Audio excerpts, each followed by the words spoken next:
Really, the TCU. There's a ton of learning opportunities in that TCU game, especially. I thought we learned a lot actually from the first half. Didn't play the first half nearly as well as we did the second. I think at halftime, guys realized what we didn't do that we'd been doing in practice, and then I thought in the second half, especially defensively, much better. Covering the ball screen. I thought when we kind of covered it the way we wanted to in the first half, we were fine. And the times when we weren't in position to do that, it seemed like we had a lot of breakdown. Second half, not so much. Much better, much more solid. But learning the guys again. For the second game, on the road, a conference game. I think you're right. We couldn't have asked for much more. In terms of getting the result we wanted, but also learning a lot from that game. Then heading into Wednesday, first real road trip, you get all worried about your protocols, about the safety or anything of that nature? Well, concerned for sure to keep doing what we need to do. That is going to be the case all year. You can't have any casual moments where, all right, we've been safe for a couple weeks, 3 weeks, whatever. So now we can go, hang out at a party or something. We got to continue to do the things that we know give us a better chance to avoid any, bad results. So we'll be worried, concerned, whatever the word is, about that all year long. That's the nature of the COVID season. It's going to be basketball season is going to be like that. Next, we'll go to Joe Bettner. Hey, Lon. Davion talked about how much he worked on his jump shot. Was it pretty apparent from when you guys got him back in the gym how improved that was? I mean, he looks like he's taking smarter shots. It looks like his jump shot's been a lot smoother through these first two games. It really has been. It's been great to see. As Davion said, he worked a ton during that 4 or 5 months since last year. No one's putting more time in than Davion is in the gym. So great to see him get those results. We need that from him. Then when he's able to make that three, now he can rip and drive and get to the rim as he did a couple times last night. So, great to see that out of Davion. I'm curious. He obviously, kind of worked in and out of a starting role last season, but you just prefer him at that sixth spot coming off the bench? We'll have a lot of different starting lineups with this group. Would imagine, probably slip Davion in there on Wednesday, based on what he did last night especially. But we'll have a lot of different lineups. But again, coming off the bench, he gave us a big lift in both ball games for sure. Thanks, Lon. Yep. We'll head to Eric Bailey next. Hey, Lon, I know it's only been 2 games, but how has Trey Phipps really acclimated himself to the college game? And is it a good start for a freshman, especially after going through the COVID year and everything being limited? Especially good start, absolutely. Trey seems comfortable. He's a shooter. He's a guy that's done that all his life. And I've really been pleased that, he's really taken on the same role here as he did in high school. So he didn't step back and say, maybe I shouldn't be doing this. I mean, his mentality is to catch it and shoot it, which has made him effective throughout his life and throughout his basketball career. And that will be what makes him effective here at Oklahoma. So I think he's made that transition very smoothly.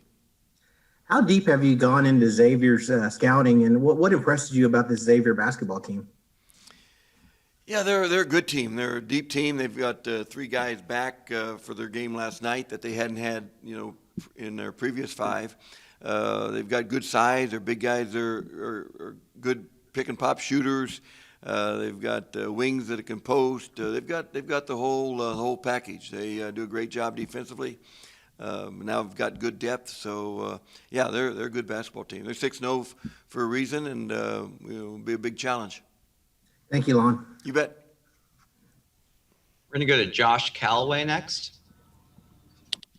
Lon, just wondering, what have you seen from Kerr so far this season? Obviously, he's a big guy. He can block shots and get rebounds, but he's scoring the basketball pretty well so far. Him and Austin seem to have a good, repertoire relationship out there. What are some things you're seeing with him so far? Kerr continues to make really good strides. I thought, again, in the second half, much more effective than he was in the first half. And I think the biggest thing for Kerr is just in this new expanded role that he gets some repetitions. He's had 2 ball games really with the role of higher expectations, both defensively and offensively. And I think with time, he'll just keep getting better. He's very skilled. He's making that mid-range jumper. A couple of finishes from Austin last night were very skilled for a 6'10" guy, especially at the rim. And I think, again, he'll keep making that progress as he gets more comfortable with that more expanded role. Next, we will head to Barry Trammell. Yeah, Lon, first 2 games, Austin has had the bulk of the ball handling duties. Do you envision him as the season-long point guard and the guy you're going to run this team through? Was this circumstances? What No, he's led to point that guard. decision? Yeah, he's a point guard. He just needs the ball in his hands because he keeps pressure on the defense all the time. For him to play 37 minutes and score 32 and have 9 assists and 1 turnover is really, really unbelievable numbers. Because to have the ball in his hands that much, to be put in a situation where he's got to make decisions to deliver it, to shoot it, distribute, and only turn it over once, just a terrific performance. But he's got that ability, he's got that feel for the game. And too, when Austin's out, Davion moves over to the point. When Austin and Davion in there together, it frees Davion to rip and drive and play off of Austin, which he's been awfully comfortable doing that in Davion's role too. When did you realize or see that Austin had that skill set? Is that something you knew when he came in from Wichita? Is that something you saw after he got on campus? During his redshirt year, he worked a lot. He came kind of with reputation because of his role at Wichita State of being a catch-and-shoot guy, and he did that very well. But during that redshirt year, he really worked on attacking off the dribble and making plays off the dribble. I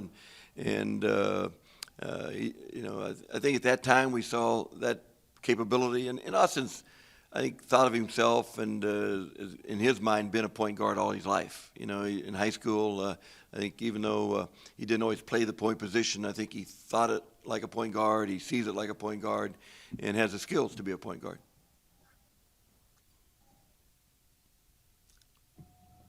We'll head to Jacob Unruh next. Lon, now that you've had your first road trip, how was traveling in this era? Different from normal, for sure. We take 2 buses instead of 1. We got, just to keep guys apart and distanced from each other. The meals, of course, are, we're spaced out. We're social distancing all the time, wearing masks all the time. Obviously, it's, there's not any sightseeing, not that there is, in a typical conference game, but sometimes in non-conference, if you go to someplace, you maybe take in a sight or 2 from an experience standpoint, and there's none of that on the horizon. So different for sure, but that's the way it is, and guys will adjust to that. So with that, have you noticed the crowds much, the difference in that? Well, for sure. There wasn't a big crowd there last night. There's not going to be a big crowd anywhere, I guess. At our home games, there's not going to be a big crowd. I think in a case like yesterday, when you asked that question, is the first time I thought about a crowd even being there. It wasn't like there was any influence on the game from a crowd standpoint. So that'll be different for sure. And real quick, what's it like coaching with this spread out bench? How does that change kind of how you coach in the game? You might be looking for players or what? Well, that's for sure. You're looking down the bench, and you got to find out, which seat they're located in, because they all go to the same seat every time, same chair every time, for safety reasons. But communication is a little bit more difficult. You're not able to just turn over your shoulder and talk to 3 or 4 of them at once. You have to walk around, and they're in mask, and you're in a mask, so you have to make sure you get close enough, to communicate and to hear each other. Thanks, Lon. Yep. Next, we'll go to Myron Patton. Lon, I apologize if you've hit on this. I jumped off another Zoom. I heard you guys talking about Austin playing the point. Is this at all kind of like, I go back to your 2016 team when people kind of looked at Jordan Woodard, he's your point, but you put Isaiah Cousins on point and Woodard played off the ball, and obviously that was a great team or whatever. Is this kind of a little bit the same? Because I think people kind of look at Davion Harmon as a point, but it's Reeves who's running things. Could be similar in that when we did that with Isaiah, I thought it really boosted Isaiah's role in a good way, and Jordan's as well in terms of being more of a catch and shoot guy, which is something he did very well that year. So I think this could be hopefully a similar situation in that Austin takes it, runs with it, which obviously he has, and Davion through these two ball games has been outstanding. So hopefully, and they're interchangeable, but for the most part, it's worked out well. How much, it's just 2 games, but it looks like Austin, I noticed in the UTSA game, he missed some shots, some makeable shots, but he didn't force the action. And it seems like, because at times seemed like last season, he would kind of force the action, maybe take some tougher shots that he needed to. Just 2 games, but it looks like he's kind of growing in that area too. Without question, yeah. I think he and Davion both. I think shot selection is much better, much improved. I think they've worked on that in the fall. I think they've got more confidence in each other. The extra year of experience, awareness of each other. I think both are doing a good job with selection. We have time for one more question, and we'll go to Ryan Chapman for that.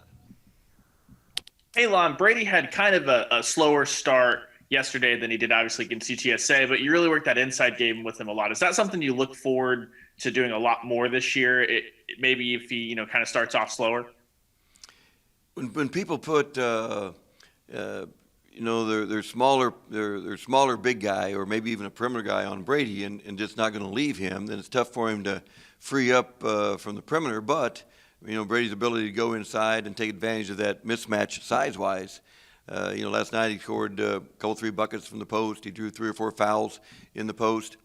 I thought he was really effective doing that. So, yeah, we'll try to get him more movement, more catches in the post when they put a smaller guy on him.